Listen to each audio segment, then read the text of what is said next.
पेश है हिंदी जबान में अपडेट।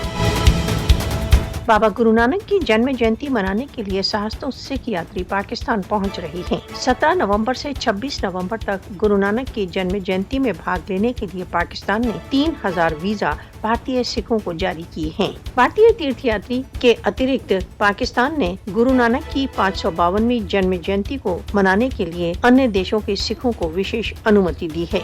सिख धर्म के संस्थापक बाबा गुरु नानक मानवीयता के लिए एक बड़ा नाम है। पाकिस्तान में अपने आवास के दौरान सिख तीर्थयात्री अपनी श्रद्धा अर्पित करने के लिए करतारपुर में गुरुद्वारा दरबार साहब के अतिरिक्त विभिन्न गुरुद्वारों में भी जाएंगे। करतारपुर कॉरिडोर का खोलना परस्पर धर्मों के मध्य सामंजस्य उत्पन्न करने के पाकिस्तान के प्रयत्नों का एक जीता जागता प्रमाण है। सिख यात्रियों को वीजा इशू करना तथा करतारपुर कॉरिडोर का खोलना धार्मिक अल्पसंख्यकों के प्रति पाकिस्तान की महत्ता को प्रदर्शित करता है। मोदी के नियंत्रण में भारत सभी अल्पसंख्यकों के विरुद्ध हिंदुत्व घृणा से त्रस्त है। हिंदुत्व शक्तियाँ अन्य सभी धर्मों पर हिंदू धर्म के प्रभुत्व का उपदेश देती हैं। भारत में धार्मिक अल्पसंख्यकों की यातनाओं को बहुधा सार्वभौमिक मानव अधिकार वॉचडॉग्स द्वारा रिपोर्टों में उजागर किया जाता रहा है। भारत में सिख समुदाय ने भारतीय सरकार को करतारपुर कॉरिडोर खोलने की 19 नवंबर की डेडलाइन दी है। शिरोमणि गुरुद्वारा प्रबंधक समिति ने करतारपुर कॉरिडोर फिर से खोलने के लिए भारतीय प्रधानमंत्री मोदी को एक पत्र लिखा है। पाकिस्तान द्वारा करतारपुर कॉरिडोर खोलने की